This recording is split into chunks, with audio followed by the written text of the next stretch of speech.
Boruto chapter 56 dropped recently, outlining the aftermath of the battle against Momoshiki, who had taken over Boruto, resulting in Sasuke losing his Rinnegan, and most shockingly, because of Naruto's Baryon mode, the death of Kurama.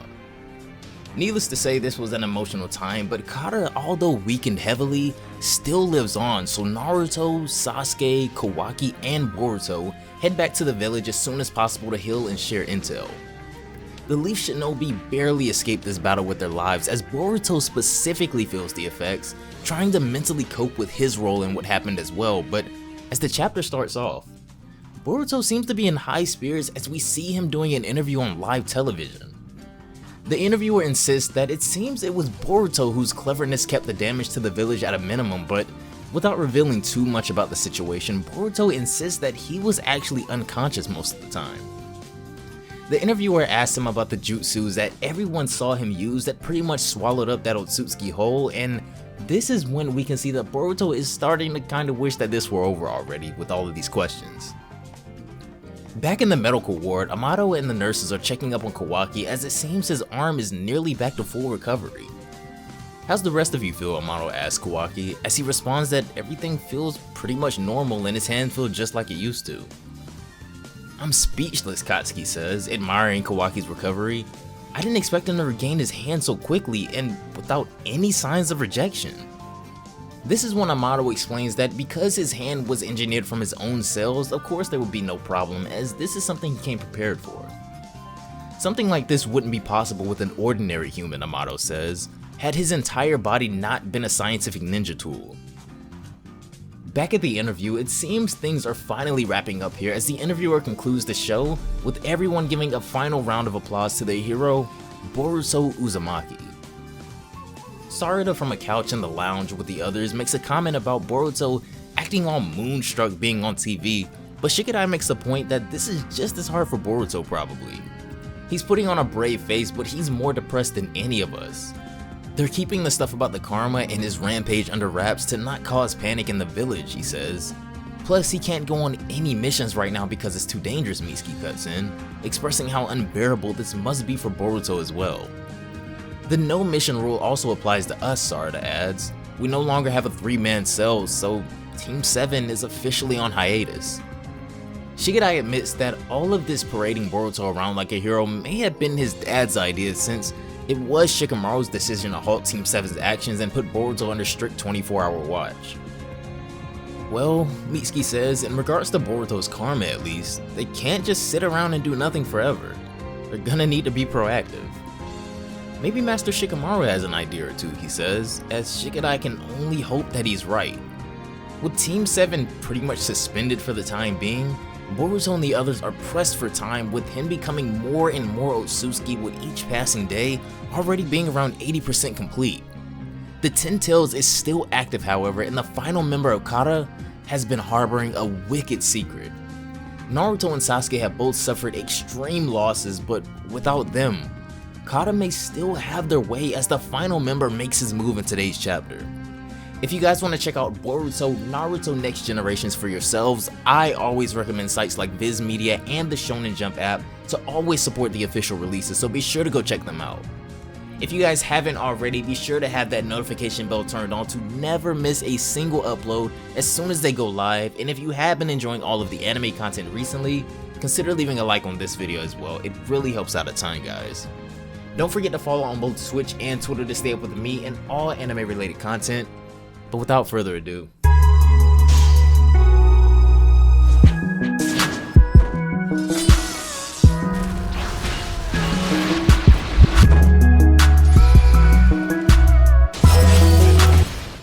atop the Hokage monument sits Boruto as he looks off into the distance, contemplating his next move and how much time he may have left, because this is still a race against the clock for him.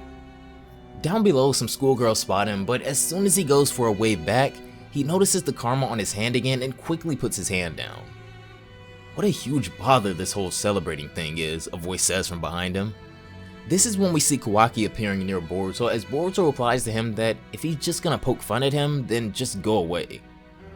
Kawaki instead sits beside him as he says he's actually surprised because he thought Boruto would be a lot more glum.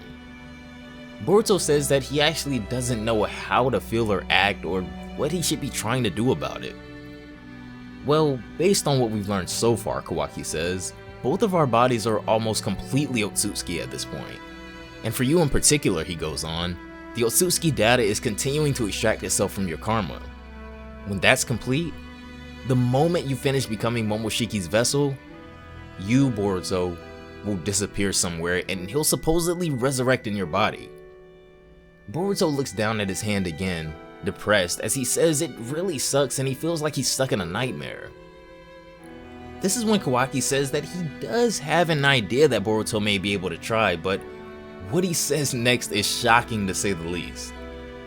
Why not prepare your own vessel, Kawaki says, by giving someone else a karma? Boruto looks at him horrified as he struggles to fathom what Kawaki just suggested. Mind you, Kawaki goes on, this is only a hypothesis I came up with. If Momoshiki resurrects and you end up disappearing, if you had your own vessel somewhere, maybe you could also reincarnate. That's crazy, Boruto says. Besides, if I give somebody else the karma, that means that we'd have to sacrifice someone. No way, man. Don't worry about that, Kawaki says. I've got someone in mind already. Someone that would be perfect.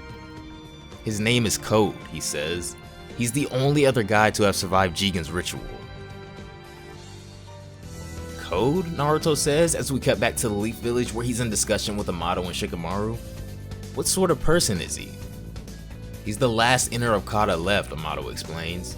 There are still outers out there who do external work for Kata, but once all of the inners are gone, they'll essentially cease to exist. So he's Kata's lone surviving officer, Shikamaru says. If we can just get rid of him. In addition, Amato says, Code was entrusted with guarding the Ten Tails in that secure hideout in the other dimension. After Sasuke infiltrated it, they went on high alert. I probably don't need to tell you, but the Ten Tails is a dangerous presence. As long as it continues to exist, so does the danger of the planet getting wiped out by that divine tree. It must be dealt with as soon as possible. And yet, Shikamaru says, Sasuke's space-time ninjutsu has been disabled along with his eye. Boruto can't really control his powers either, so even if you got there, there's no guarantee you'd be able to return safely. This Code guy, Naruto says, he's able to travel freely to and from that space? Of course, Amato says, he doesn't have space-time ninjutsu, but there are other abilities that make it possible. In which case, Naruto says, we need to do something about Code before the Ten Tails gets misused. You're not wrong, Amato says, but be careful. Don't underestimate him. Code isn't like the others. He's special. We then cut to a hideout somewhere in a snowy mountainside as we see someone standing guard outside a door. Walking through the snow approaching the door is Code, as one of the guards demands to know who he is. This is Boro's facility, right? Code says. I'm an acquaintance of his. Could you let me inside, please? Sorry, the other guy says, but Lord Boro ain't here, so go run home. Stupid, stupid, Code mutters. Then again, you'd have to be dumb to be gatekeepers in this freezing backcountry, he says as he then bares claws. This is your last warning, the guard says, as Code replies yeah, before you die. Jigen's ritual? What do you mean, Boruto asks, as Kawaki replies, remember what I told you about when I was first brought to Kata? Boruto then remembers the story of him being kept in an experimental chamber as Kawaki explains that the ritual is a screening for Otsutsuki vessel candidates. Lots of kids are given karma and those who aren't suitable have seizures and die. There were only 2 of us left when it came to my turn. I managed to survive Jigen giving me karma. I turned out to be compatible. Like I mentioned before, I passed out at that point and was moved elsewhere, so I didn't see what happened afterwards, but apparently, Jigen gave the last kid karma also. It failed, however. Just like the other kids that died, his body started to shake and spasm. He wasn't able to become a vessel, but for some reason, he managed to survive and was compatible with karma. Back at the battlefield, Code for the first time begins to display his abilities as he charges at the guards with insane speed, bearing claws, and also revealing his active karma. The guards shoot blasts at him from their scientific ninja tools, but he easily deflects them, releasing the straps he contains across the battlefield as well. He leaps in the air and then disappears, leaving the guards confused as they say he just vanished. This is when the other guard notices the black bands across the ground, but before they can react, Code appears behind them. In one single attack, he pierces the guard through his chest as the other one attempts to shoot him, but Code uses him as a shield against the attack. This is when the black bands begin to wrap themselves around the last guard as well as Code goes on to move again. All of a sudden, the guy is pierced through his chest as well somehow, but then we see that Code's ability allows him to stick his hands through the holes on the bands and shift to wherever he pleases that the bands touch. "You've worked so hard," Code says to him. "You can rest now." He then slits his throat, finishing him off in cold blood in the middle of the snow as he deactivates his karma and begins to walk inside. "Moving around has warmed me up a bit finally," Code says, "but it's still pretty cold. Let's get inside." "He can't be used as a vessel," Shikamaru says, confused. "But the karma has remained. That's possible?" "It's certainly a rare case," Amato says, "but that's what happened. He survived, and as a result, his body retains karma's aspect of being a weapon. We don't know what makes someone compatible," Naruto says, "so anything is possible when it comes to this." "Exactly," Amato replies. "There's still a lot we don't know about karma, and the reaction that took place in Code's body is especially astounding. His combat abilities exceed even Jigen's." This shocks the entire room as Amato goes on to explain that almost every member of Kata has had their body remodeled in order to strengthen it. It's the exact opposite in Code's case, however. He's actually had limiters put in to check his formidable strength in order to avoid undermining Jigen as leader. In short, he let himself be weakened for Jigen, Shikamaru asks? Is he sane? Code was submissive to Jigen, Amato says. He harbors a kind of religious devotion towards the Otsutsuki. Ishiki he especially worships as a god, so Code bore strong adoration for Jigen, who would become an Otsutsuki. And for that reason, Amato goes on, he nurses intense envy of Kawaki, who was chosen as Ishiki's legitimate vessel. That's how strong Code's feelings towards Otsutsuki are. Actually, there were several cyborgs among those I had created that greatly surpassed Jigen's power, but they were all disposed of as per Jigen's orders. "You had them built to take Jigen down?" Shikamaru asks. "Those cyborgs? Well, yes," Amato says. "It was after that, upon taking into account all sorts of scenarios, that I came up with Kashin Koji, but I digress. To sum it up, Code is an exception who escaped disposal due to his unwavering loyalty. He was Jigen's strong right-hand man. If he finds out Ishiki's been defeated, he will likely seek retribution. Then I'll definitely be a target," Naruto says. "Worst case, Boruto as well." "I've been marked since I betrayed Kata," Amato says. "Kawaki as well." "What about those limiters you installed in Code?" Shikamaru asks. "He can't just turn them off with a thought, can he?" "No worries," Amato assures him. "I'm the only one that can rescind them. Although, I'm not a pro like you guys. I'll break pretty easily if I were to be kidnapped and tortured," he says. "Fine, we'll keep a close eye on you as well," Shikamaru says, addressing his passive plea for protection. "For now, dealing with Code will be priority number 1, Naruto says.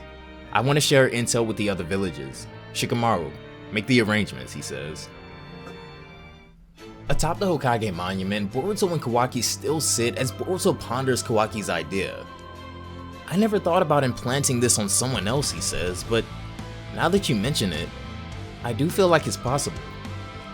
If we're supposed to become Otsutsuki, it would stand to reason that we could use their special moves like space-time ninjutsu," Kawaki says, "but this Code guy, he already has karma, right?" Boruto asks. "Is it even possible to give him a different karma?" "I have no idea," Kawaki says, "but at the very least, he survived being given karma the first time. That's what's key. If it were so easy for karma to stick, Jigen wouldn't have had so much trouble, so it makes sense to try someone who's already survived it once. Plus, he isn't anyone's vessel at the moment." "For sure," Boruto says, "but, you know, I'm feeling really reluctant about forcing this thing upon somebody." "You're kidding, right?" Kawaki says. "You've got no choice unless you want to die. Let me tell you, Code is strong. Stronger than Delta and Boro so far as I know. He's not the type of enemy you'd normally want to go up against. Dad no longer has Kurama's powers either," Boruto says, "so he won't be as strong as he used to be. Besides, we can't just keep depending on him forever, we gotta step it up. I don't know how strong Code is, Boruto says, but do you know, Kawaki? What we shinobi do in times like these? What are you talking about, he replies. We train, duh, Boruto says, fired up now. Come on, let's go. Back at Boro's facility, Code enters the room as he greets a man named Bug.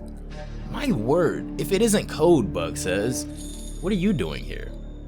On an errand for Jigen? Jigen's dead, Code replies. Likely Boro too. Hey now, trouble's afoot, Bug says. I see. What's happening? A lot, Code says. Things have gotten busy real sudden. By the way, he goes on, how's Ida? Bug's jaw drops to the floor as he stutters to say, what are you talking about, but not being convincing in the slightest. I'm pretty sure Boro secretly stored several cyborgs here, Code says, that Jigen had ordered to be scrapped. Though I don't know his motive, maybe some ace up his sleeve? Anyway, take me to them. I have no intent to defy you, Bug says to Code, but are you certain that Boro is dead? If you're lying, I'll... Code gives him a menacing look, however, as Bug says, alright, I'll take you. But in exchange, you'll pay me, right? In the inner quarters of Boro's facility, Code is taken to a chamber that seems to be housing a single unit as they walk towards it. Here you go, Bug says. What in the world are you stirring up, Code? As Code walks up to the chamber, we see a woman inside as Code says, hello, Ida. You who knows everything in this world.